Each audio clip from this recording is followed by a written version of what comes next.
Just letting everyone know, my book club, Submissive and Readable, has an Instagram account now. We're going to be posting updates there, introducing all of us. So it'll be a fun time. Give us a follow, see what goofy stuff we're up to.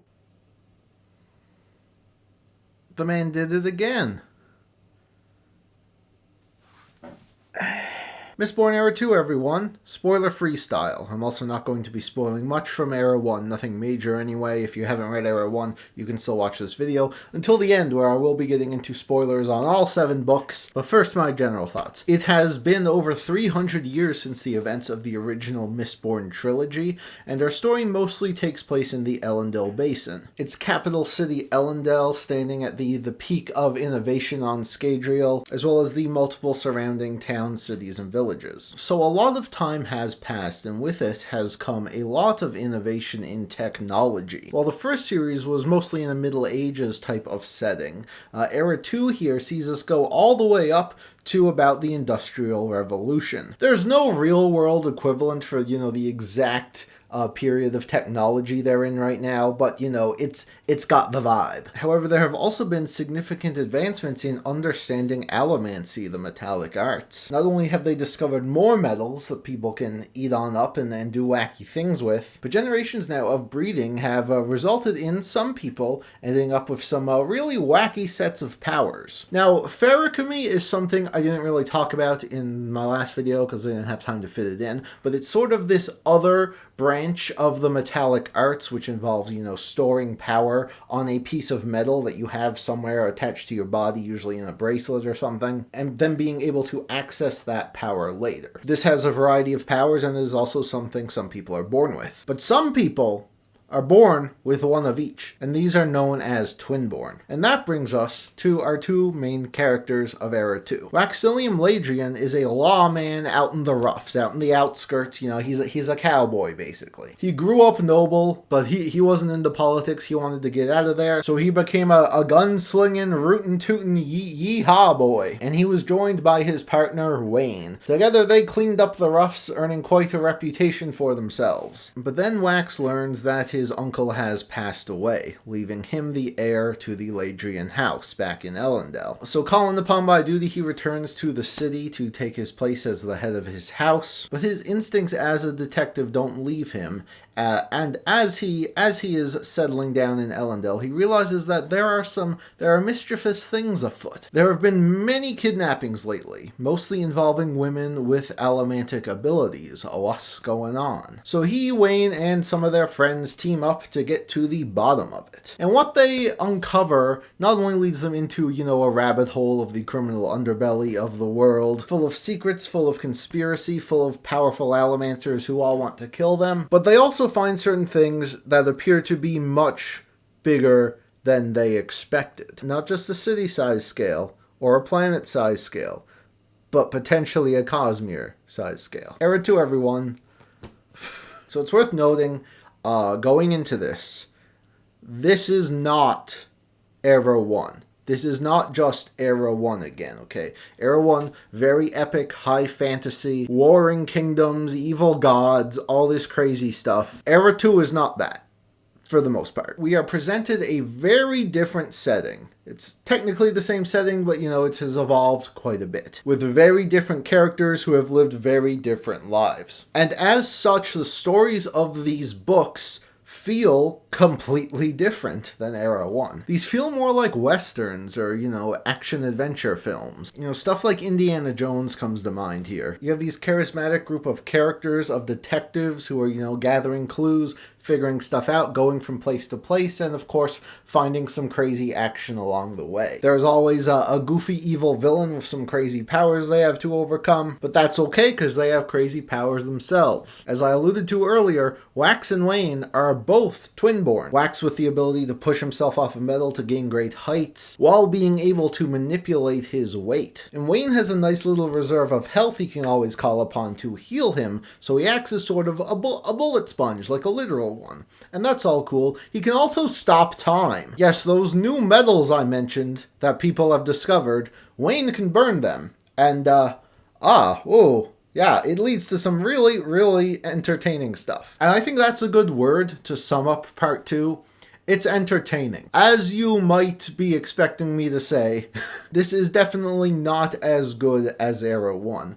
But I don't necessarily think that's a bad thing, because these books were clearly going for a completely different vibe. They are a lot shorter, they are a lot more straightforward, not nearly as complex. While the character arcs are still here, they don't really go as in-depth as Era 1. These books also have a lot of comic relief in them, like it's clear that they are going for, just in general, a bit more of a lighter tone than the oftentimes bleak first series. When we first start off with the Alloy of Law, this is definitely like the most straightforward and simple of these books, also the shortest. And I did really like this one just for how we got to see the world of Scadrial evolve. I love it when fantasy series don't just stay stagnant with their technology. Like, it actually moves forward like we did. And like, it's fine to have like your Westeros or Middle Earth where they basically just have the same technology for thousands of years. But if you want to go in this route, I applaud it. I think it's really, really interesting. And I love the relationship these people have with the events of Era 1, how it shaped their history and worldview. Religion, of course, is back full force as a huge theme in Era 2, and a lot of their religion now is based on stuff that happened in Era 1, and it's really cool, and it's just really cool seeing, what's historical fact, what faded into legend, into myth. Characters often speculate, what these huge historical figures, what they lived like, what they were thinking. It was a really smart way to call back to the original series, I felt. But those aren't the only ways, because as the stories go on, once we get to Shadows of Self, Bands of Mourning, that's when the connections to the original series sort of come out full force, and I found them to be very interesting. They were used pretty sparingly, I felt, and they definitely added to the narrative of these books, which continued to be very fun and entertaining. I honestly didn't have many problems with these books. If anything, its greatest sin was just, it's good. It's a good fun time, but coming off of Era 1, I can definitely see why some people rate these books a bit lower than the other Cosmere books. I still greatly enjoyed them, but I get it. But then you get to the Lost Metal.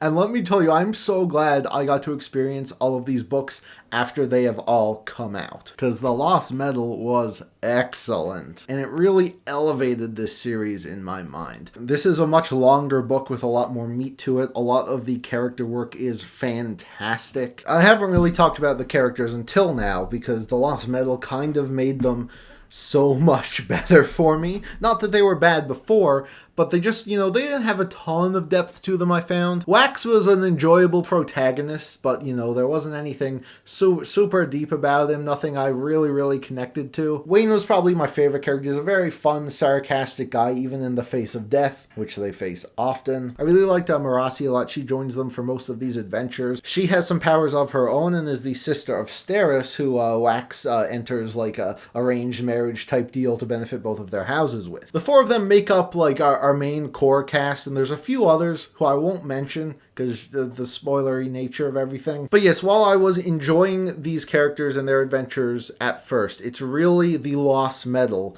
that really recontextualizes everything and made me really fall in love with these characters and be completely satisfied with how things ended up. And I'm glad it all turned out this way, because the narrative of this book is absolutely nuts. The stakes were higher than ever. This was definitely the best of this era narratively. And the ending, I honestly, with the like more in general lighter fun tone of this era, I did not think it would be as much of a gut punch as the first era, and it kind of was.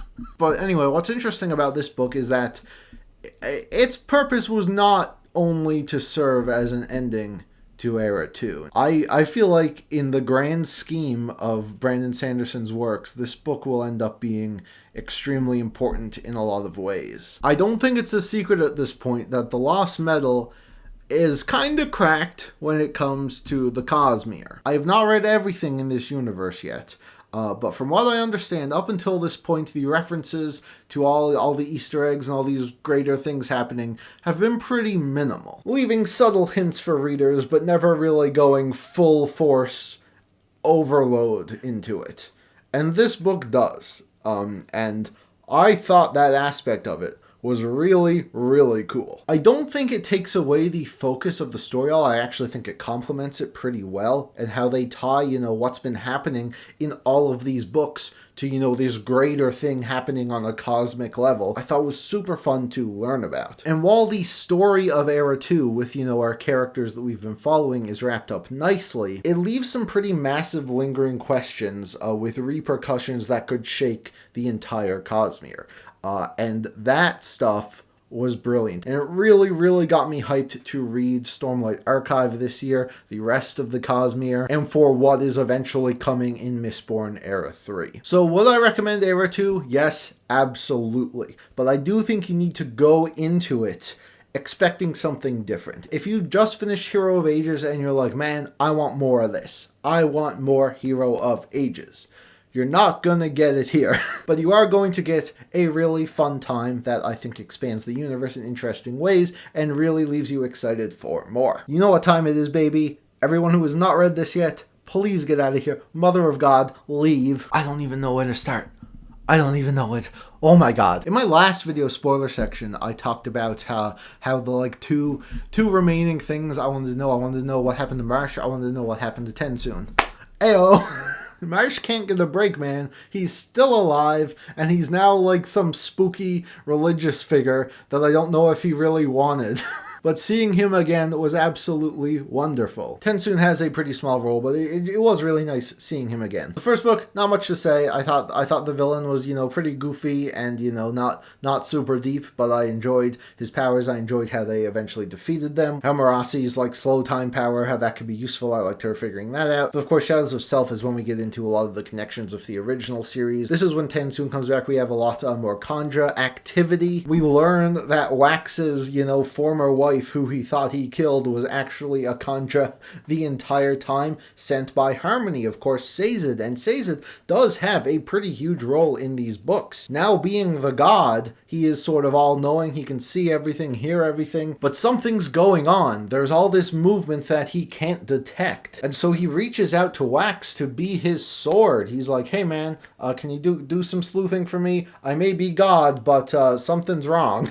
What we find out is wrong is Wax's uncle is not only alive, but also Wax's sister. They're both part of an evil cult who worships this goddess Trell. Goddess, god, I don't know if... This entity who wants to, I guess, eat Scadrial. And if the cult, the Set, can prove to Trell that they can rule the planet in Trell's name, then Trell won't destroy the planet. So, yeah, that's what they're trying to do. They go after the bands of mourning, which were the ferrochemical bands that the Lord Ruler himself used. That fails. Wax gets them, zaps a bunch of people. They learn that there's a whole other continent. Wow, it turns out this planet we're living on is not just our little country. Who the thunk that? They got airships, man. Airships.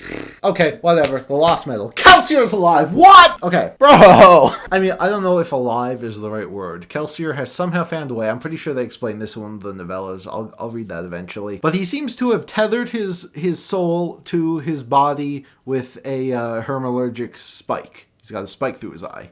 Nice, tasty. And now he is part of the Avengers, quite literally, as I'm pretty sure all of these characters are from somewhere or related to something else in the Cosmere. I did pick up some Stormlight references despite not having read that yet, so I think some of those characters are from there. But also there were characters from Cell, which is awesome. I know there's going to be more Elantris books, so we're probably going to be learning a lot more about that in the future. But yeah, and their goal is to keep Scadrial safe. And so yeah, so they team up with mostly Marasi. We learn that Wax's sister wants to blow up Elendel. Because she's nuts, and they're going to use this crazy super bomb that could be much more powerful than they thought. God, so much happens. So much happens.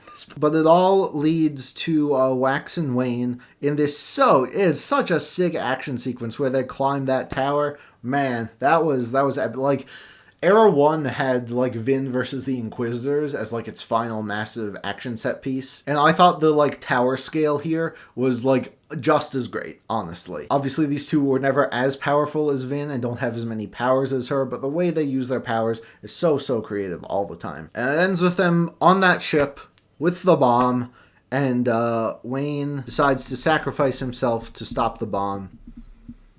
And yeah.